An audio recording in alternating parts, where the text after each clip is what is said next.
Okay, so today is our first CFP seminar. It's our great pleasure to have Sushil Varma. Sushil is a this year Ph.D. student in the ISC department at Georgia Tech. His research interests include tuning theory, game theory, and revenue management, with applications in online marketplaces like ride sharing, load balancing, and stochastic processing matching networks. Sushil already won two best paper award. One is IFIP Performance 2021 Best Student Paper. The other one is Alice and John Jarvis Best Student Paper in 2022. So great achievement. So today he's gonna talk about dynamic pricing and matching for online marketplaces. And go ahead. Thank you. Thank you so much for that introduction, Professor Lay, and thank you so much for hosting me here. And thank you all you guys for showing up so early in the morning for this talk. So hopefully this seminar is going to be good, starting at 9 a.m. For the rest of the semester. So today I'm going to talk about a little bit about some of the work that we did during my PhD. It's called dynamic pricing and matching for online marketplaces. So there are many keywords here like pricing, matching, online marketplaces. So all of this will get clear as we go along during the talk, hopefully. So this is a joint work with some amazing people that I've met during my journey. So this is Pombovi. She's a research scientist in Amazon now. She was with me in Georgia Tech when we did some of this work. Professor Hawong, he's a professor in Georgia Tech. Francisco, he's an assistant professor in the business school at UCLA, and Siva, who's my advisor, also at Georgia Tech. So this work is motivated by gig economy, and as you might be aware that there has been an accelerated growth of gig economy in the past few years. So for example, $204 billion revenue was generated in 2018 by gig economy, and on top of it, 36% of the workers in the US joined the gig economy in one way or the another. And this has been corroborated with many applications of gig economy in many different areas. That includes like ride-hailing platforms, meal delivery services, bed and breakfast, package delivery, freelancing, and many more such applications. And this motivated us to study online marketplaces. Anybody who runs such kind of systems faces mainly two major challenges. So that's like major operational challenges faced by anybody who runs such kind of a system. And that includes, the first one is the disparity of the supply and demand. So for example, if there are too few buyers and too many sellers, then the sellers don't have anybody to sell their product to, which is obviously undesirable. So this is a major challenge, operational challenge that is faced. And the second one is a misalignment. So even if there is no disparity, there can be a misalignment. By that I mean that there are buyers and sellers in the market, but then the buyer doesn't want to buy the product that the seller is selling. So they are incompatible to each other. That means they will not get matched to each other, and they will wait in the system until they find a favorable match in the future.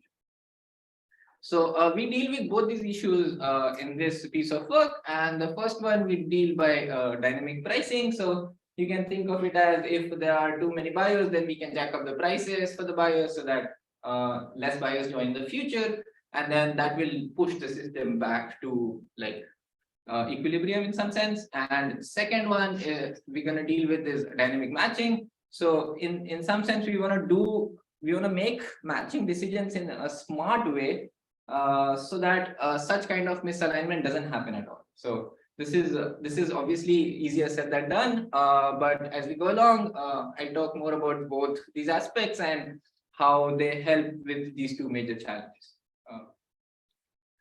So in this talk, we take a stochastic network viewpoint. By what I mean is we model this system as follows. So let's consider an example of ride-hailing system. So we divide customer into different types, and so now I take this notation that buyers are customers and sellers are servers. So we divide them into different types, and then for a ride-hailing system, you can think of it as a geographical location of a customer, or if they want a normal ride or a premium ride, so what kind of ride they want, etc. Then another aspect is a compatibility. So once we have these different types of customers and servers, they are compatible to each other in a specific way. This can be thought of as geographical proximity. So if I'm here in the BBB building, then I would want to get a cab which is like close by. I'm not aware of places here to give an example, but essentially geographical proximity and matching preferences. And okay.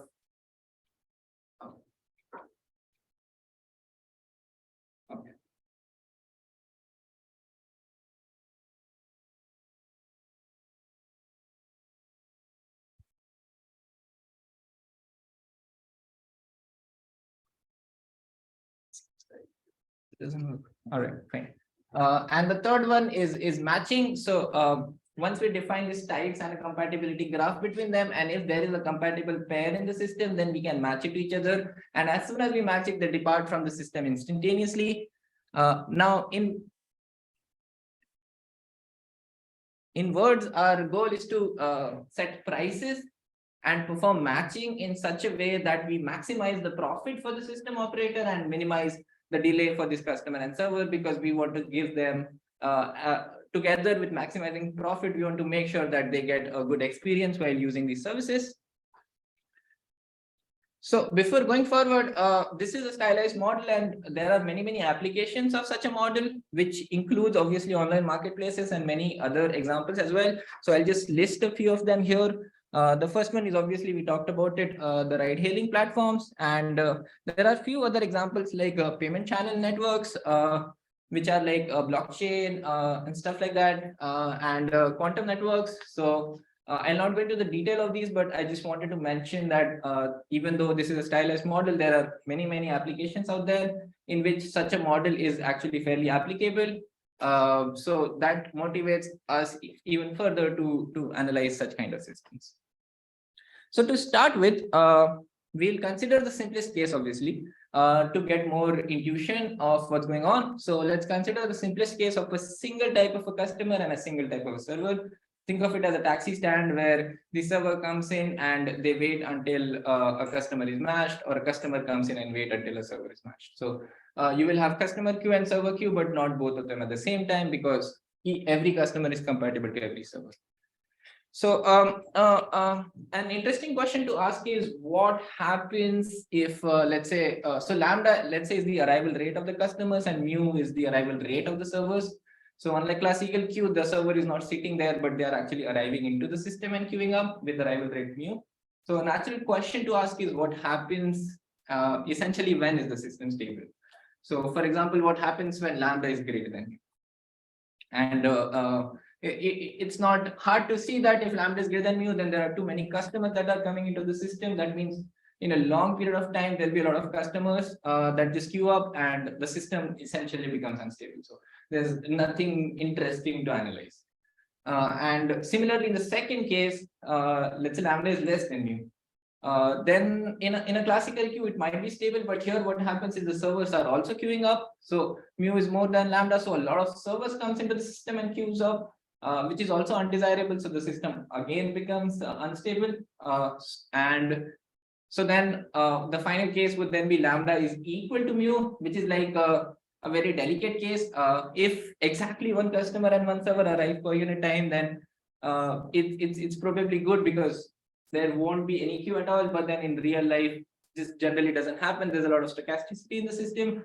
And once there is stochasticity, it so happens that the system essentially becomes null recurrent. So you can think of it as a random walk on integers with the half probability of going up and half probability of going down. And this is essentially not well behaved. It's null recurrent.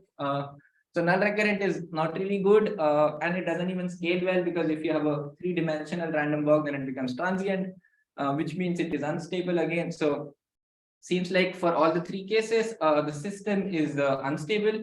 So there is nothing interesting to analyze in steady state, essentially.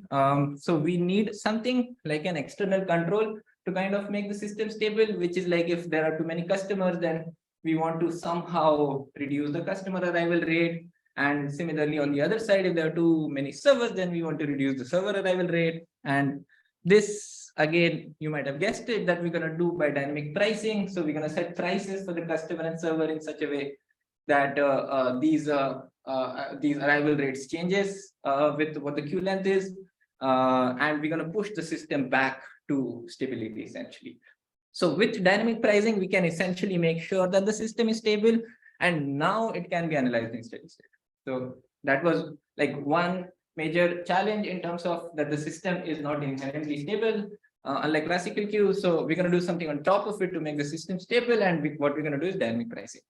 And this feature is seen a lot in the literature. So there is a lot of work on matching queues, and it goes by many different names. But all of them have like very similar features, even though the underlying model assumptions, everything is different, but like the features are similar.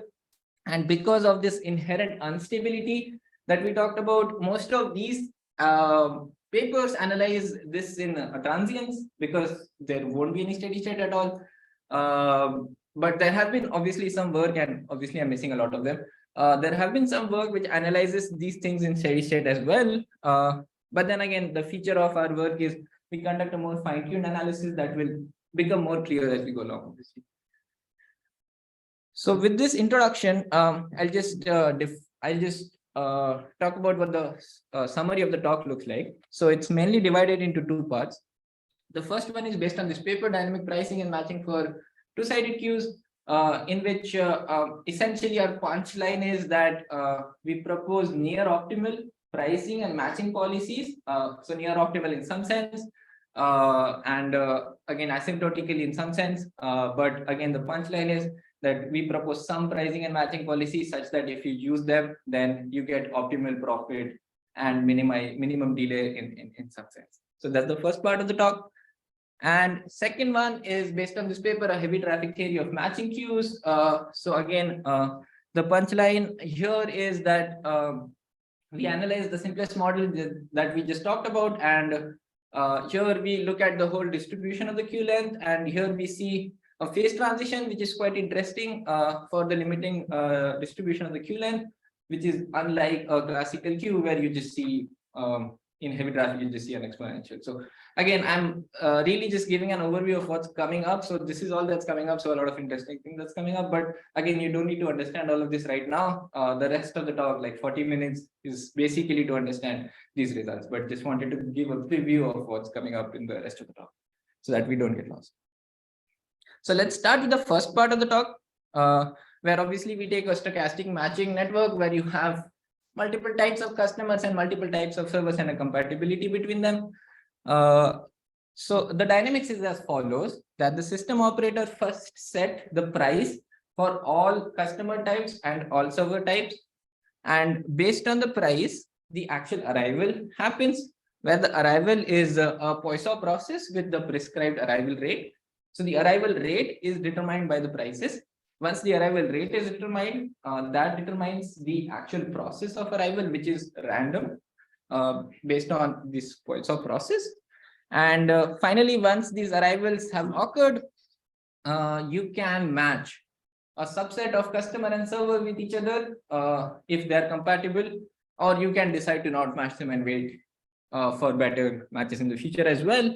And under a given pricing and matching policy, it becomes a continuous time Markov chain. So that's the dynamics in which essentially what you're doing is you're setting the price for all customer and server types. Based on the price, there is an arrival rate. Based on the arrival rate, there are random arrivals. Once the arrival happens in the system, you can match them to each other and they depart from the system instantaneously. And that's the dynamics of the system that keeps on going. So how often the price? So every time the system state changes, you change the price. So it's a continuous time system. Right? Continuous time system, yes. So the price can change continuously? Yes. It can change continuously. Yeah, you can also, like, it really doesn't matter. You can also model it as a discrete time process where you change per whatever time you prescribe, but the dynamics kind of remains the same.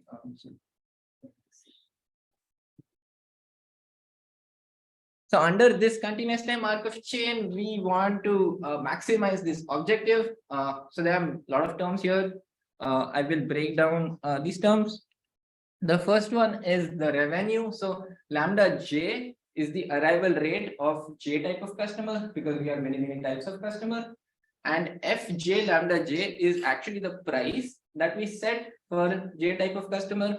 So fj is like a one-to-one mapping between price and quantity. So given an arrival rate, which is essentially the quantity, it gives you what the price should be. And once you multiply the price times quantity, that essentially gives you how much money you're getting. So that gives you the revenue. That's the first term. Similarly, the second term is the cost, which is again price times quantity, where the quantity for I type of server is mu I. And again, gi is a one-to-one mapping between price and quantity. So here you see that gi is actually an increasing function, because for servers, if you offer them a higher price, then more servers would join the system. And on the other side, for customers, if you give them a higher price, less customers would join the system. So F is a one-to-one mapping for customers, and G is a one-to-one mapping for servers. And finally, the third quantity, which is the weighting penalty, which essentially is a weighted expected queue length. So if there are too many customers in the system and servers, then you might imagine that the waiting time is more. And that's how we capture the weighting penalty, essentially, which is just a weighted sum of it.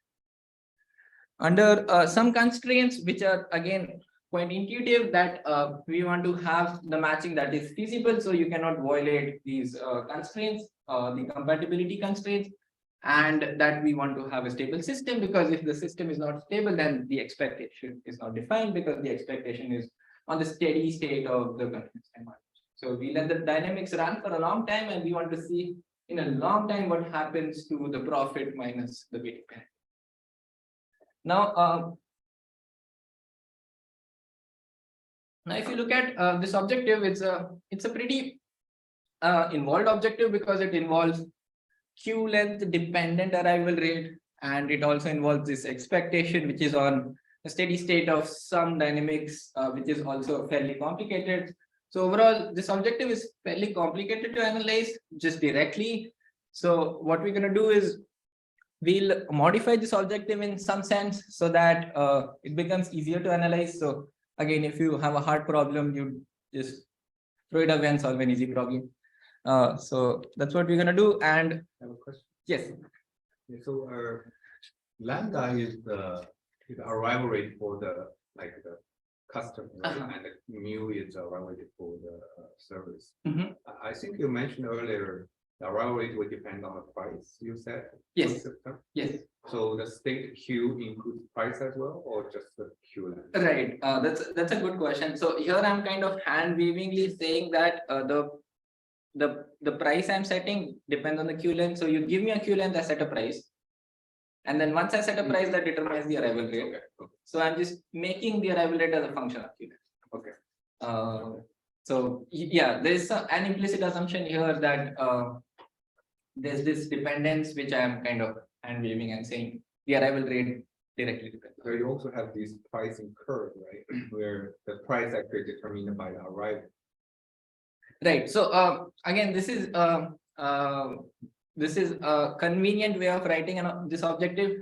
I could have written it as price times fj inverse price, which would make more sense, because I set the price and that determines the arrival rate. But then the reason I write it like this is this becomes a convex objective, because that's generally what you see in the revenue management literature, that if you look at it from the arrival rate point of view, then it becomes convex. But if you look at it from the price point of view, then it doesn't become convex. So that's kind of why it's written in this manner. So it's again a matter of convenience. Yeah. Thanks. Yeah. Thank you. I have a quick question. So the weighting penalty, why is this an inner product between the state of the system and the weight factor? Right. So I guess I should repeat the question. So the question was, why is the weighting penalty the way it is. So it's essentially because if there are, let's say, a lot of customers in the system, then it would take a long time to clear them. Like, so that essentially what's happening is they're waiting for a long time if the queue length is more. And that's what the third one is capturing. So by Little's law, you can get that the waiting penalty is waiting time is equal to the expected queue length divided by the time. So that's what that is. Yeah, that's a good question. Any more questions on the objective? All right. So let's move on. As I mentioned, this is a hard problem, and then we want to analyze a simpler problem, and that's what we're going to do. So what we'll do is we'll just wave our hands, squint our eyes, and just remove the expectation from the objective, remove the queue length dependent arrival rate and service rate from the objective. So it becomes a nice, easy function which only depends on these variables lambda j and mu I, which doesn't depend on queue length anymore. And then this can be interpreted as revenue minus cost. And I also ignored the waiting penalty. So I ignored a lot of things, and then I came up with this simpler model. And even the constraints I modified, which becomes, so this one is a balance equation essentially. So you can think of it as lambda j amount of water is flowing from the left hand side. And then you have these control that you can divide this water into these two compatible pipes. And then you want to make sure that mu I amount of water comes out from the right hand side. So this is essentially balance constraints. Like if you think of lambda as a water flowing, then the water shouldn't clog anywhere essentially. If you have just a single queue where you have just a single link two-sided queue that we talked about before, then this would just mean that lambda is equal to. So this is kind of a necessary but not a sufficient constraint, because we saw that even if you have lambda equal to mu, the system is unstable. But in some sense, on average, you should have lambda equal to mu, because otherwise it doesn't make sense at all. That otherwise there would be a lot of customers or servers that keep clogging up into the system. So those are the balance constraints, and then this one is compatibility constraint. So chi j can be thought of as the amount of I type of server matched to j type of customer, and that should be equal to 0 if they're not compatible to each other. So we don't match them to each other if they're not compatible. So because this is again a necessary but not sufficient condition for stability, we can relate this objective to the previous objective by saying that if you solve this optimization problem, then it actually gives you an upper bound on, because this is a relaxation, so it gives you an upper bound on the achievable profit under any pricing and matching policy. So even though we solved a simpler problem, we were able to relate it to the more difficult problem, which was with expectation and fuel dependent arrival rates and service rate, and said that if you solve this, it gives you an upper bound. So you cannot beat this. You cannot do better than this. So a natural question to ask is then, can we actually achieve this? So what do you guys think? Can we achieve this bound? Maybe.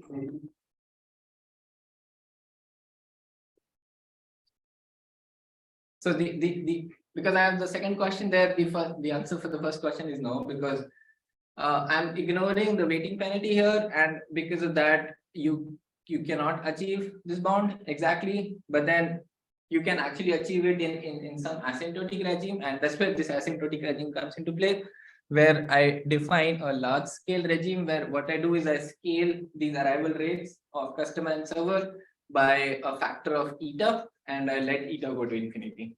So this becomes the scale of the system becomes larger and larger. That have many more customer and server coming into the system per unit time.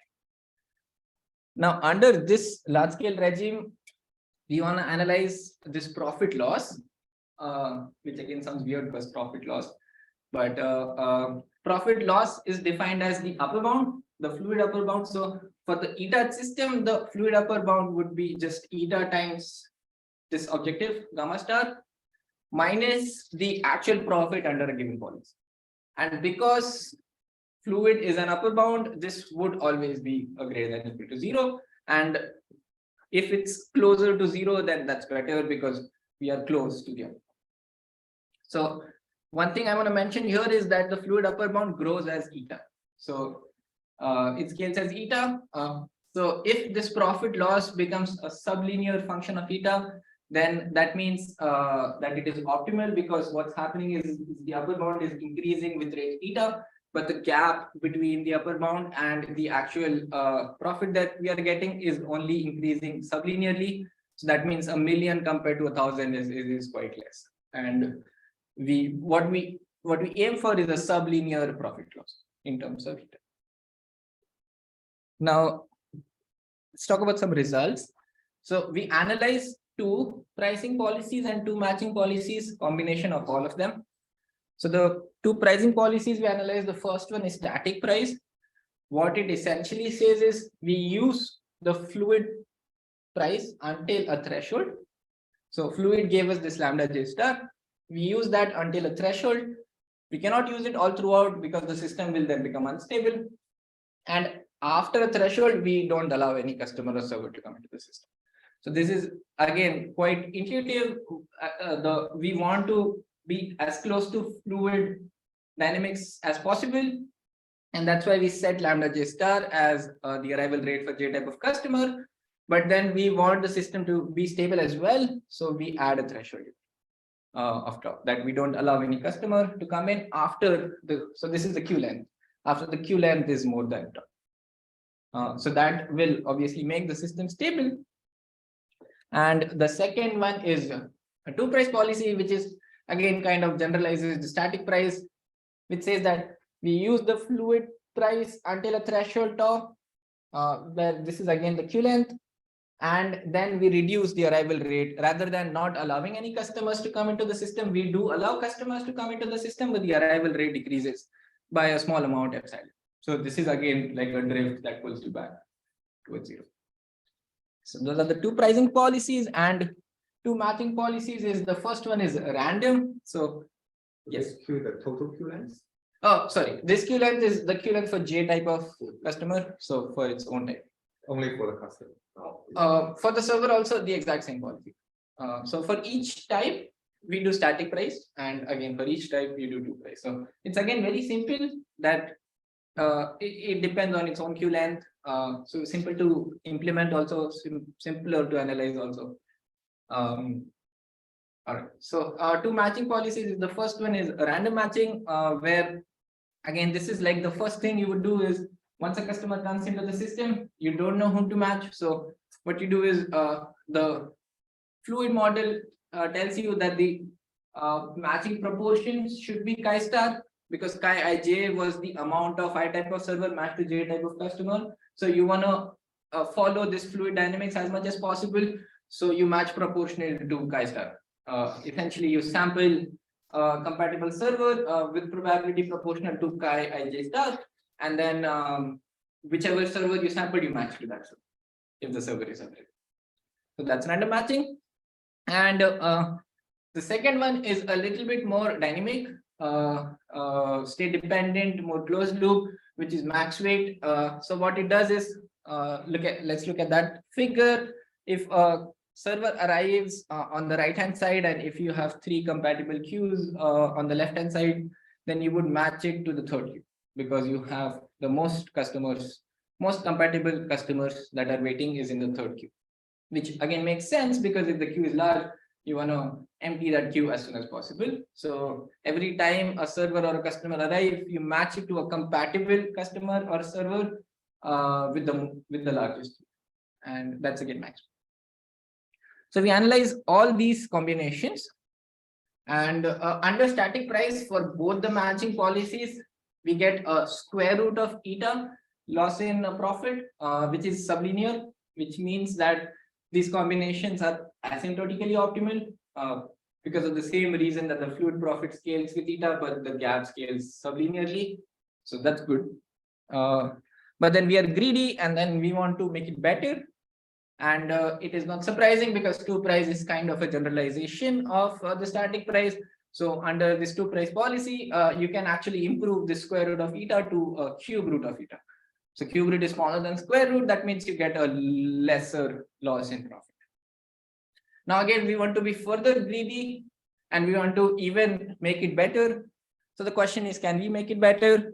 But then we show that we cannot. So that's the lower bound. So under a general class of pricing policies with some generic assumptions and any matching policy, you cannot beat this cube root of eta loss in profit. That means two price policy in some sense with these two matching policies is giving you this optimal rate of convergence to this upper bound. So let's look at some of the takeaways from this result. So the first takeaway is the advantage of dynamic pricing, because the first one is static pricing and it gives you a higher loss in profit. With dynamic pricing, you can actually improve your profit loss. So that means you can actually get more profit compared to static pricing. The second one is that even though dynamic pricing is good, you don't need a lot of variations in the price. So only a small amount of dynamic component is good enough. If you consider just two prices for each customer type, then that's good enough.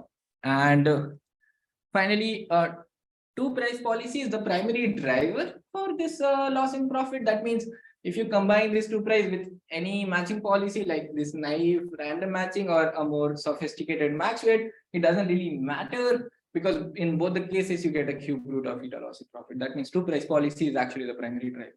So then a natural question is, why max weight? Because it seems more cumbersome. So that's coming up is the advantage of max weight in some other asymptotic range.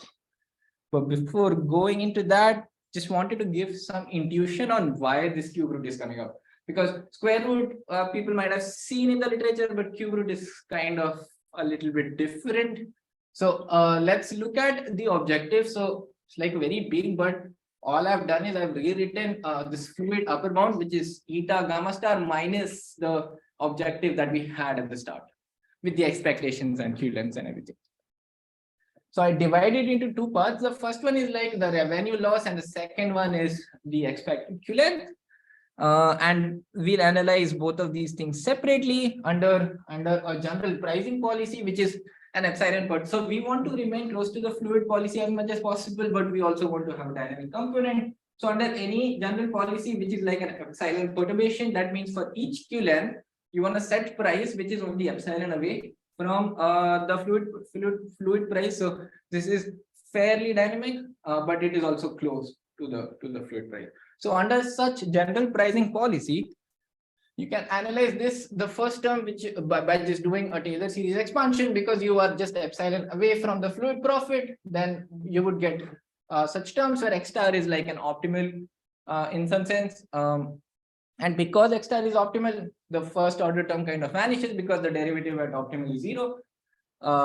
So then essentially what you get is the revenue loss is of the order eta epsilon square, which is the next eta epsilon.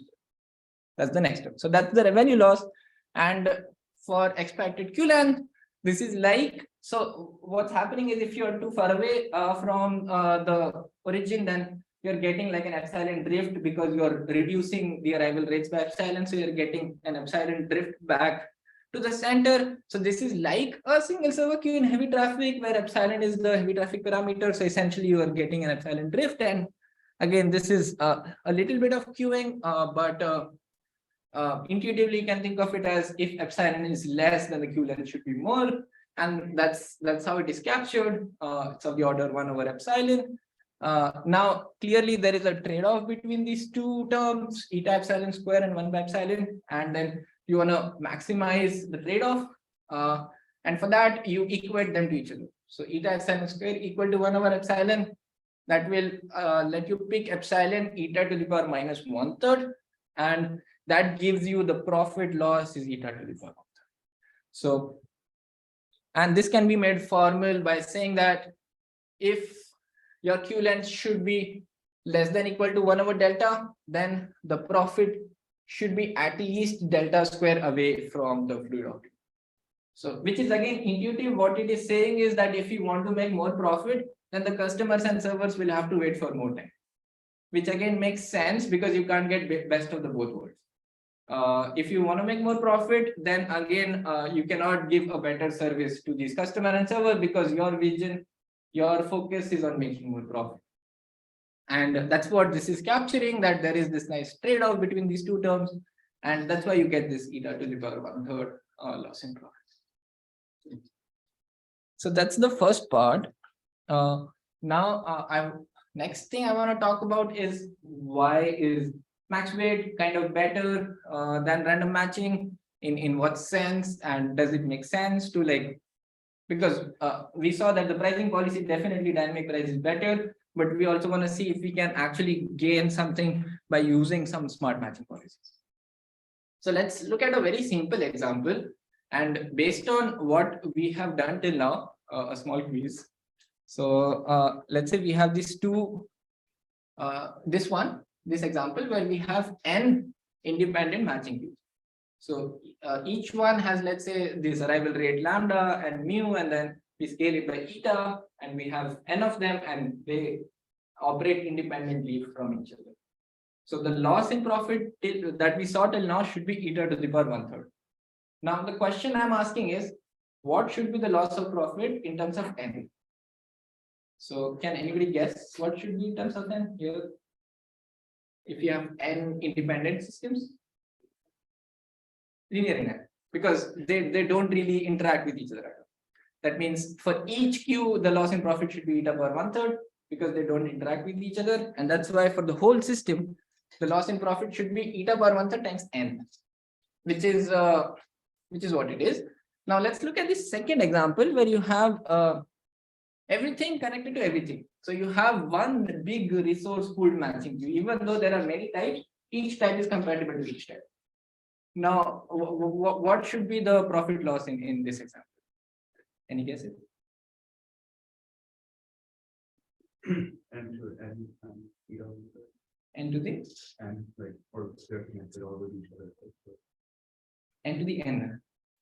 N to the N is a lot, right? N to the N is even more than N. Yeah, it's 1 over N. N to the N is a lot. So then we would expect it to be less than N, right? Because it's like you're getting more flexibility. So you should expect it to be less than N. 1 over N might be a good guess because as N increases, it does decrease. But then it might be too good to be true because again, it can't decrease with N, right?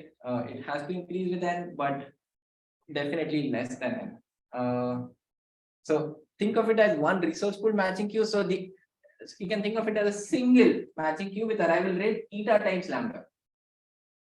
N times eta. So then it should be what? It was eta to the power 1/3. Now my parameter is n times eta in some sense. So then it should be n eta cube root. All right, exactly. So what you'll have is because it's like a one big resource pool matching queue. So all the types can be just collapsed into a single type for customer, and all the server types can be collapsed into a single server type because it doesn't really matter what types they are. And then you are analyzing a single matching queue again, which is again the same thing, easy to analyze. But now the parameter of arrival rate is scaled not by eta but n times eta, because there are n customer types and n server types. And because we had the profit loss to be eta power 1/3, now it will be n eta to the power 1/3. So that's why we get n to the power 1/3 eta to the power 1/3, which is quite good because it's much better than n. So seems like you can have profit loss varying from n to n to the power 1/3, and we want to be on the right hand side as much as possible. But again, this is a too good to be true model because everything is not compatible with everything. So the goal is to come up with the conditions on this graph such that it behaves like a complete graph, because we want to be in the right hand side. And we also want to come up with a policy that achieves resource pooling, which essentially means that it behaves like this. And the conditions are essentially, I'm not going to the details of that, but the condition is essentially CRP condition, which kind of relates to Hall's condition on weighted graph. again, it kind of means that the fluid solution is the interior of the stability region, but again, you don't need to know that. It's just some conditions for which you behave like the system on the right hand side. So some conditions I'll not go into the detail. What I'll go into the detail of is what happens under this condition when we use this random matching or max fit. So I'll augment these results with n dependence. So when you use random matching, essentially what is happening is random is not really exploiting the underlying network structure. So it's actually just matching one compatible queue randomly. So it's not really using this underlying structure very well. And because of that, you can show that the profit loss is like of order n for random matching, at least order n. But for max fit, it actually does do that, because what it is doing, it is matching to the queue with the longest queue length. So it's like a closed loop policy which takes into account what the current state of the system is, and that's why you see like an improved loss in profit in terms of n. So with respect to n, you get a square root of n with static price and even cube root of n with 2 price. And it's not hard to see that the lower bound is also n to the power 1/3, because we saw in the previous example that even if you have a complete graph, you cannot beat n to the power 1/3. So that's the best case scenario, and max fit is actually achieving the best case scenario of n to the power 1/3. So with these results, let's look at some takeaways again. So the first takeaway is obviously max fit is better than random because it does exploit the underlying network structure, and it is able to give you a better loss in profit compared to random matching. On top of it is optimal with respect to n, because again the lower bound is n to the power 1/3. Under max fit, we do see an n to the power 1/3 loss in profit for max fit. And finally, again, very, very subtle is that you have to do max fit with 2 price to be able to get this n to the power 1/3. That means there is like an interplay between the pricing and matching policies. You cannot just have a good pricing and a bad matching, or a bad matching and a good pricing policy and achieve an optimal performance. You need to combine a good pricing policy with a good matching policy to be able to see, because even though the matching policy remains the same, if the pricing policy changes, your n dependence changes. So max fit will be able to exploit the underlying network structure only under a good pricing policy.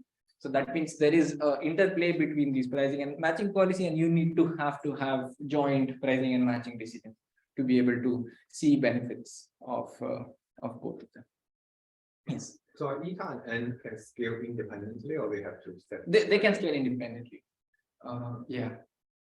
But again, this is for large eta, large n, but they can scale independently. So can we deal with like if eta is a kind of constant, but the results still apply, but n goes to both of them have to go to infinity, okay. But they can go to infinity, however, different rates, yes. But both of them have to be large. All right, so this kind of concludes the first part of the talk, which is near optimal pricing and matching policy for stochastic matching networks. And then kind of what I promised is what we see here. And then we have some time. We'll move forward to the second part, which is actually quite shorter than this one. So what we did was we looked at this stochastic network viewpoint, and then we were able to set prices and perform matching in such a way that we maximize the profit, minimize the delay. So yeah. And then the second question to ask would be, we only looked at, like it relates to your question as well, we only looked at this expected queue length, and why do you want to look at just expected? You can look at also the expected queue length square or q or some function of queue length. And based on that, it motivates us to analyze the entire stationary distribution of the queue length rather than just the expectation. So that's the second part of the talk. So it may happen that even the expectation is small, the tail of the queue length is very large. That means you can have a lot of variation, which is again undesirable. You don't want to have that, which would not get you a good service level guarantees. That it would not tell you that with a high probability you will have low waiting time. You cannot say these things by looking at just expectation. So you want to look at the entire stationary distribution, and like in the Uber app, it says that the latest time the ride will arrive is this much. So to give such guarantees, you want to look at the entire stationary distribution, right? And that kind of motivates us to look at the entire stationary distribution rather than just mean. And again, because this becomes a harder problem to analyze, because we want to do more fine-tuned analysis, so then we kind of simplify the model. So then we start by looking at just a single link two-sided queue. So it's like the simplest model where you have just a single type of server and single type of customer.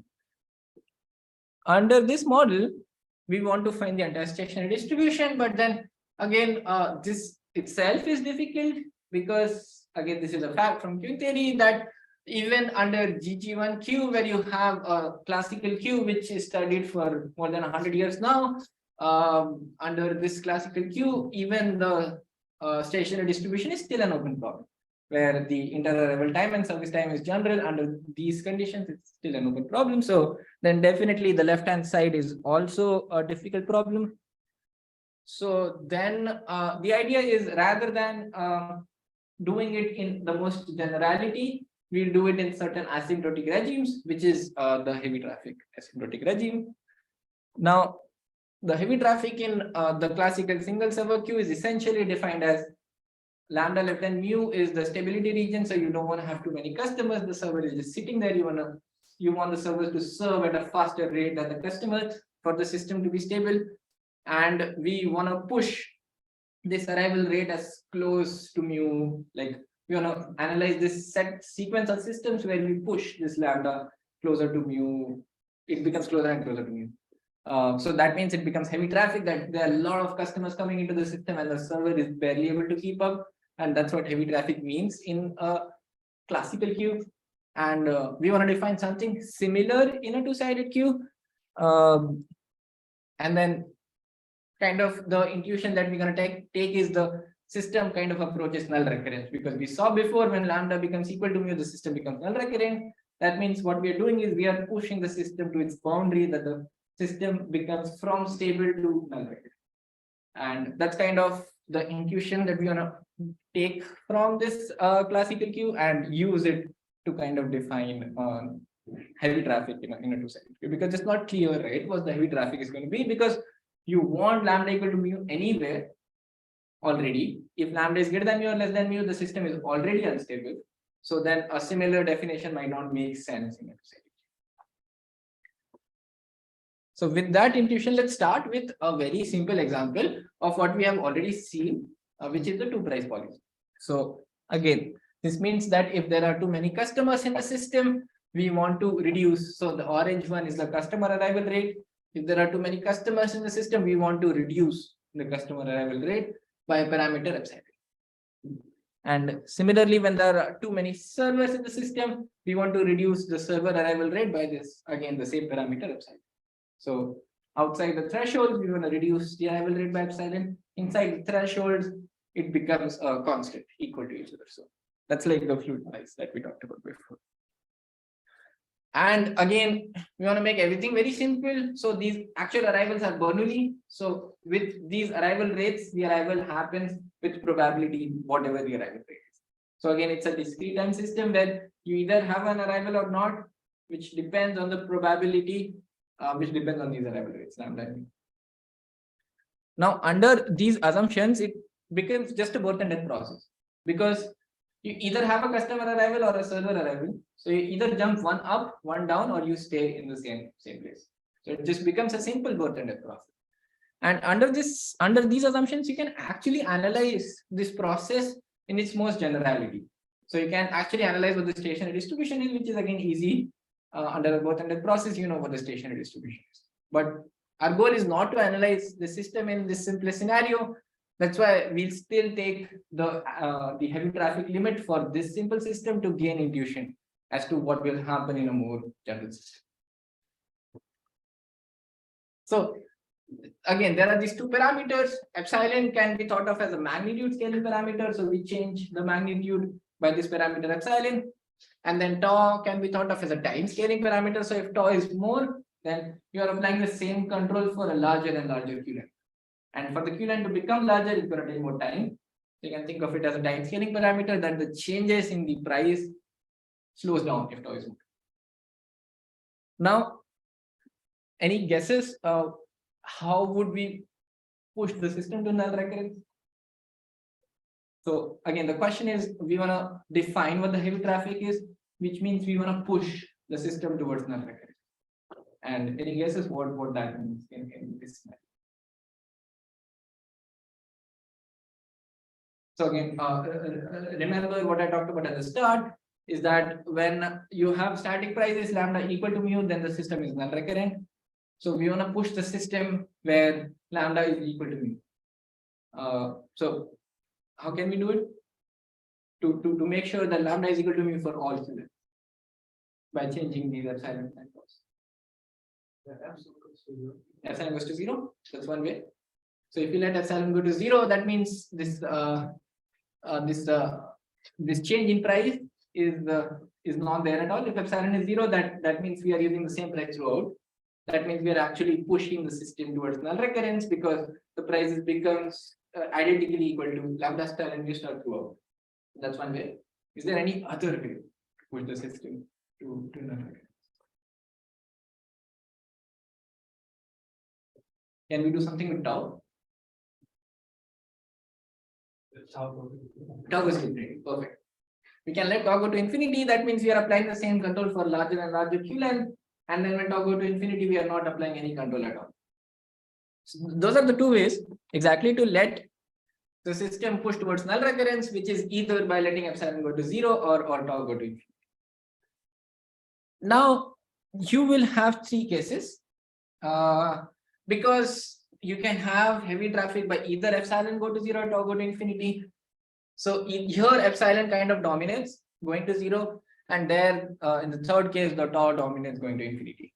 And in the second case they are like, because both of them are going to their asymptotic at the same time, then the rate kind of matters. In the second case, they go to a constant. So this can be thought of as epsilon is 1 over eta and tau is eta. And when you multiply them, that converges to 1. Even though epsilon go to 0 and tau go to infinity.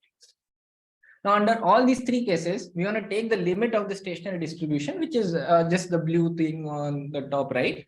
And we want to see what it looks like in all these three limiting regimes, essentially. So in the first one, maybe I'll just show everything. So in the first one, you see that thing converges to a Laplace distribution. So Laplace is essentially a two-sided exponential.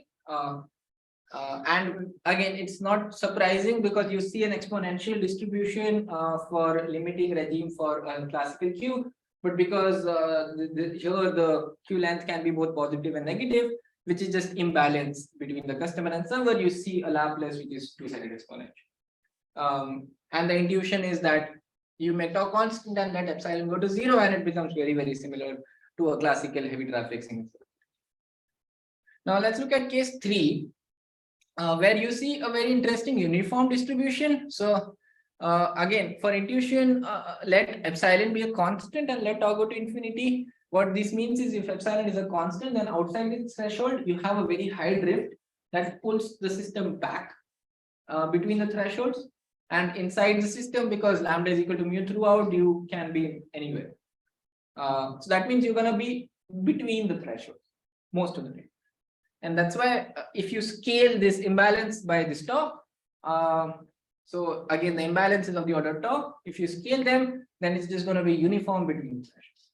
It's uniform between minus tau and tau, but if you scale with tau, you're just going to see a uniform between -1 and 1. And that's the intuition for case 3.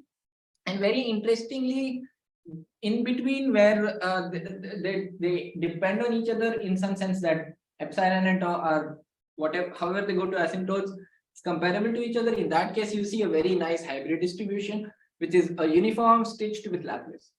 So again, depending on how fast this epsilon go to its asymptote and tau goes to its asymptote, you see either more uniform or more Laplace. And you see a nice phase transition which goes from Laplace to hybrid to uniform. And to gain more intuition, like here I just plotted what this hybrid distribution looks like for different values of L, which is the limit of epsilon tau. So epsilon tau goes to L. If epsilon tau goes to L where L is close to 0, then you would see something like a Laplace. If you keep increasing L, then you would see more and more uniform. So here you see more and more flat. And when L becomes super large, it becomes like super flat.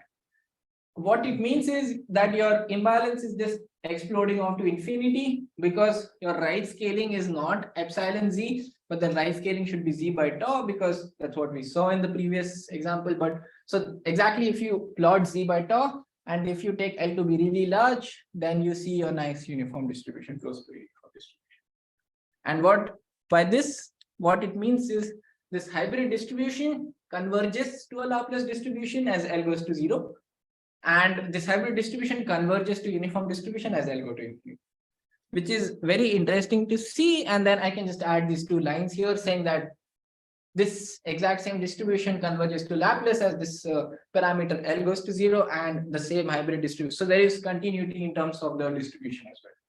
You cannot prove it that way, but this is very interesting to see that you have this continuity of this hybrid distribution capturing everything. In the limits, you see a Laplace and a uniform on both sides. So again, this is not interesting in terms of result, because I mean, it is interesting in terms of result, but not in terms of analysis, because again, we looked at a very simple system of two-price policy and Bernoulli arrivals. So it's the simplest scenario, but then our motivation was to actually consider the more general scenario. But what we're going to do is take intuition from this and then analyze a more general scenario where we basically generalize these arrival rates to something that looks like this, where again, the key features are epsilon and tau are still there, and they still mean the same thing. So epsilon is still like a magnitude scaling parameter, and tau is still like a time scaling parameter. So lambda star and mu star can be thought of as static prices, and the rest of it is the dynamic component of it. And and it is multiplied by epsilon. So what that means is the amount of dynamic component that I'm applying is proportional to epsilon. That means epsilon scales how much control I'm applying, and tau again scales z. So tau can be again thought of as time scaling parameter, that we apply the same control for a larger q length when tau is larger. So the meaning of them remains the same, but then this becomes more general because these phi c and phi s are general control curves. So you can come up with whatever function you want, and then look at these sequence of arrival rates where we scale it in this specific manner, multiplied by epsilon, divide by tau, and take these limits, epsilon go to 0 and tau go to infinity. And this is what we analyze essentially. So it becomes more general compared to two-price policy. On top of it, you consider a general arrival process. So rather than having either one arrival or zero arrival, you can have 5 arrivals, 4 arrivals, 10 arrivals with certain probability. So you can consider a more general distribution of arrivals. So under this more general arrivals, you get a DTMC rather than a birth and death process, because you can have higher jumps. You not necessarily jump 1 up or 1 down, but you can jump 10 up, 5 down, and so on, because you can have many arrivals at the same time. It kind of makes sense also because that's what happens in the real system as well. Now, under this case, we want to analyze the exact same cases, and it turns out that most of the result remains the same in the limit, except that this generalizes to a Gibbs distribution. So it's not Laplace distribution uniform anymore. It's something that explicitly depends on these control curves, phi c and phi s. And if you take this phi c and phi s corresponding to two-price policy, you would see a hybrid distribution. But then it becomes Gibbs, which is like a Boltzmann distribution, e to the power minus integral of phi, yeah, something like that, which explicitly depends on phi c and phi s. And this also remains true that if you take this limit of L go to 0 of the Gibbs distribution, you do see a Laplace, and for Gibbs, you take L go to infinity, you do see a uniform distribution. So it's again continuous, but it generalizes for the more general scenario where you don't see a hybrid, but see a more sophisticated Gibbs distribution. And I think I'm out of time, so I will stop here. And I will take any questions. First, let's thank the speaker.